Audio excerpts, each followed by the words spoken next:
ഇന്നലെ നിശ്ചയിച്ച പ്രകാരം ജില്ലയിലെ +1 അലോട്ട്മെൻറ്റ് പ്രവർത്തനങ്ങൾ ആരംഭിച്ചിട്ടുണ്ട്. DD എഡ്യൂക്കേഷനും ഇന്ന് രാവിലത്തെ മീറ്റിങ്ങിൽ പങ്കെടുത്തിരുന്നു. ഇപ്പോൾ സാമൂഹിക അകലം പാലിച്ചുകൊണ്ട് മാസ്ക് ധരിച്ച് പ്രോട്ടോകോൾ പ്രകാരം തന്നെ ഈ പ്രവർത്തനങ്ങൾ പ്രത്യേകിച്ച് പാണ്ടിക്കാടും ആനക്കയത്തും നടക്കുന്നുണ്ട് എന്നുള്ളത് ഉറപ്പാക്കുന്നുണ്ട്. പ്രത്യേകമായി വിദ്യാഭ്യാസ വകുപ്പിലെ ഉദ്യോഗസ്ഥർക്ക് ചുമതല നൽകിയിട്ടുണ്ട് ജില്ലയിൽ എന്നുള്ളതാണ് DD എഡ്യൂക്കേഷൻ ഈ മീറ്റിങ്ങിൽ അറിയിച്ചിട്ടുള്ളത്. ഇനി മാസ്ക് ധരിക്കാൻ മറന്നു വരുന്ന ആളുകൾക്ക് മാസ്ക് നൽകുന്നതിന് വേണ്ടിയിട്ടുള്ള ക്രമീകരണവും ചെയ്തിട്ടുണ്ട്. ഇന്ന് 9 പേരുടെ സാമ്പിളുകളാണ് കോഴിക്കോട് പരിശോധിക്കുന്നത്. ഈ പോസിറ്റീവ് കേസിൽ നിന്ന് സമ്പർക്ക പട്ടികയിലുള്ള 4 പേരുടെ സാമ്പിൾ തിരുവനന്തപുരത്ത് ഇന്ന് പരിശോധിക്കും. അപ്പോൾ മലപ്പുറം ജില്ല കൂടാതെ തിരുവനന്തപുരം ജില്ലയിലും പാലക്കാട് ജില്ലയിലുമാണ് സമ്പർക്ക പട്ടികയിലുള്ളവർ ഉൾപ്പെട്ടിട്ടുള്ളത്. തിരുവനന്തപുരത്ത് 4 പേരും, അതിൽ 2 പേർ പ്രൈമറി കോണ്ടാക്റ്റാണ്, 2 പേർ സെക്കൻഡറി കോണ്ടാക്റ്റും.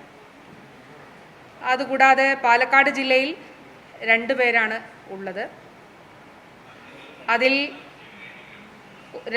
ഒരാൾ ആരോഗ്യ പ്രവർത്തകയാണ്, ഒരു സ്റ്റാഫ് നേഴ്സാണ്, മറ്റൊരാൾ ആശുപത്രിയിലെ സെക്യൂരിറ്റിയാണ്. അങ്ങനെ ജില്ലയ്ക്ക് പുറത്ത് നിലവിൽ 6 പേരാണ്. 4 പേർ തിരുവനന്തപുരത്തും 2 പേർ പാലക്കാട് ജില്ലയിലുമാണ് സമ്പർക്ക പട്ടികയിൽ ഉള്ളത്. അപ്പോൾ ഇന്ന് രാവിലെ വരെയുള്ള കണക്കനുസരിച്ച് 350 പേരാണ് സമ്പർക്ക പട്ടികയിൽ ഉള്ളത്. 350 പേർ. അതിൽ ഹൈറിസ്ക് പട്ടികയിൽ ഉള്ളവർ, ഹൈറിസ്ക് കാറ്റഗറിയിൽ ഉള്ളവർ 101 പേരാണ്. 68 പേർ, ഇന്നലെ പറഞ്ഞതുപോലെ 68 പേർ ഹെൽത്ത് കെയർ വർക്കേഴ്സാണ്.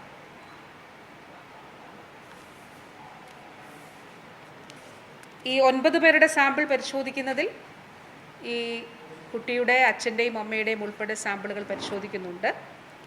അവർക്ക് രോഗലക്ഷണങ്ങളൊന്നുമില്ല. ഇതുവരെ രോഗലക്ഷണങ്ങൾ, പനിയോ അങ്ങനെയുള്ള ഒരു ലക്ഷണങ്ങളും ഇല്ല. പക്ഷേ അവരുടെ സാമ്പിൾ ഇന്ന് പരിശോധിക്കുന്നുണ്ട്. ഇത് കൂടാതെ ഈ മകൻ ബസ് ഉപയോഗിച്ചിട്ടുണ്ട് ട്യൂഷൻ സെൻറ്ററിലേക്ക് പോകുന്നതിന്. അപ്പോൾ പബ്ലിക് ട്രാൻസ്പോർട്ട് ഉപയോഗിച്ചിട്ടുണ്ട്. പബ്ലിക് ട്രാൻസ്പോർട്ട് ഏത് ബസ്സാണെന്നുള്ളത് ഐഡൻറ്റിഫൈ ചെയ്തിട്ടുണ്ട്. RTOയുടെ കൂടി സഹായം തേടിക്കൊണ്ട് CCTVയുടെ ദൃശ്യങ്ങൾ കൂടി എടുത്തുകൊണ്ടാണ് അത് ഐഡൻറ്റിഫൈ ചെയ്യുന്നത്. അപ്പോൾ അതിലുണ്ടായിരുന്ന പ്രൈമറി കോണ്ടാക്ട്സിനെ കൂടി ഐഡൻറ്റിഫൈ ചെയ്യുന്നതിന് വേണ്ടിയിട്ടുള്ള ശ്രമം നടക്കുകയാണ്. ഇന്ന് ഫീൽഡിൽ, അതായത് പാണ്ടിക്കാടും ആനക്കയത്തും വീടാനന്തരമുള്ള സർവേ നടക്കുകയാണ്. 224 ടീമാണ് ഈ 2 പഞ്ചായത്തുകളിലുമായി സർവേ നടത്തുന്നത്. പാണ്ടിക്കാട് ഏറ്റവും വലിയ പഞ്ചായത്ത് കൂടിയാണ് മലപ്പുറം ജില്ലയിലെ. അവിടെ 144 ടീം ആണ് ഹൗസ് ടു ഹൗസ് സർവേ നടത്തുന്നത്. ആനക്കയത്ത് 80 ടീമാണ്. ഒരു ടീമിൽ 2 പേർ എന്നുള്ള നിലയിലാണ്. ഓരോ ടീമിനും ഒരു ചോദ്യാവലി, അതായത് പൊതുവിൽ ഓരോ വീട്ടിലും എന്തൊക്കെ കാര്യങ്ങളാണ് അറിയേണ്ടത്. ഫീവർ സർവൈലൻസ് ആണ് പ്രധാനമായിട്ട്.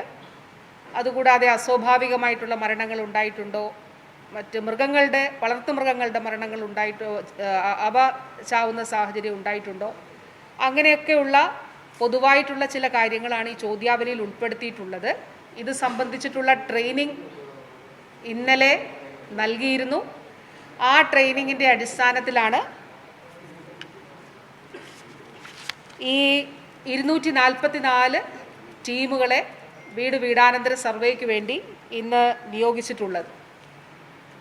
ഇതുകൂടാതെ മൃഗസംരക്ഷണ വകുപ്പിൻ്റെ ടീമുകൾ കൂടി ഫീൽഡിൽ പരിശോധന നടത്തുന്നുണ്ട്.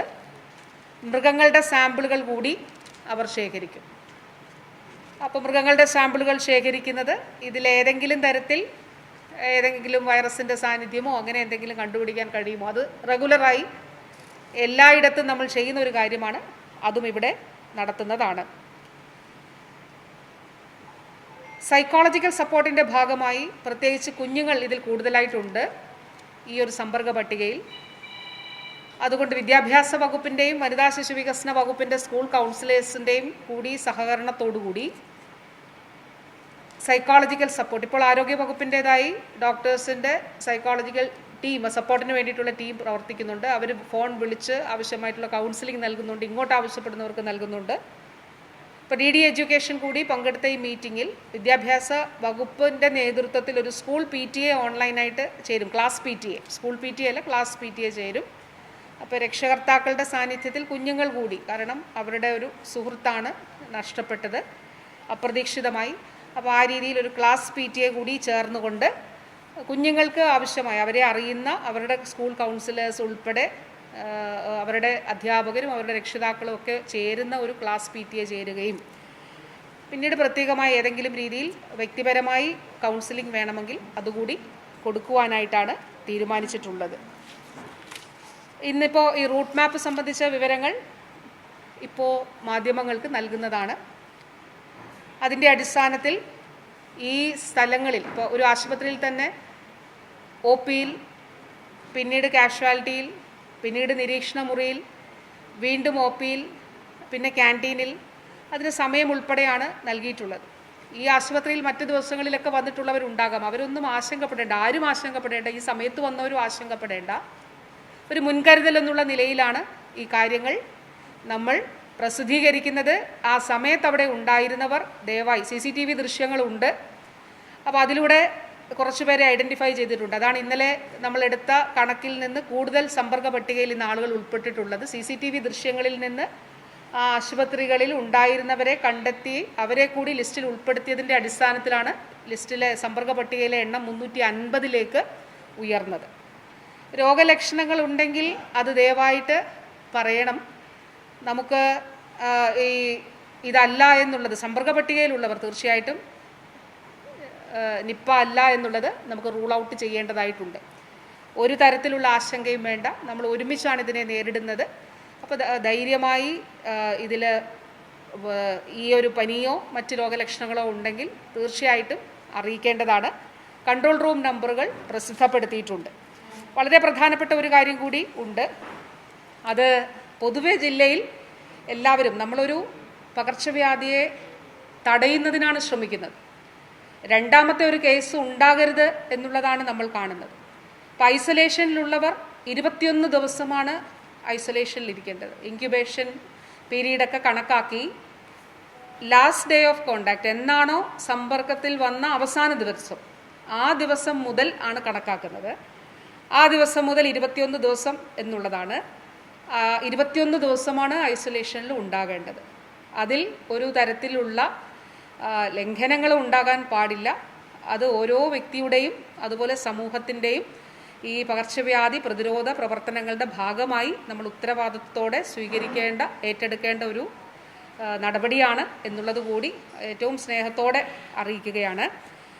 മാസ്ക് ധരിക്കണം എന്നുള്ളത് വളരെ പ്രധാനപ്പെട്ട കാര്യമാണ്. ഇപ്പോൾ നമ്മൾ മുൻപൊക്കെ ഔട്ട് ബ്രേക്ക് ഉണ്ടാകുമ്പോൾ ജില്ല മുഴുവൻ ടോട്ടലി ലോക്ക്ഡൗൺ ആവുന്ന സ്ഥിതിയാണ് ഉണ്ടായിട്ടുള്ളത്.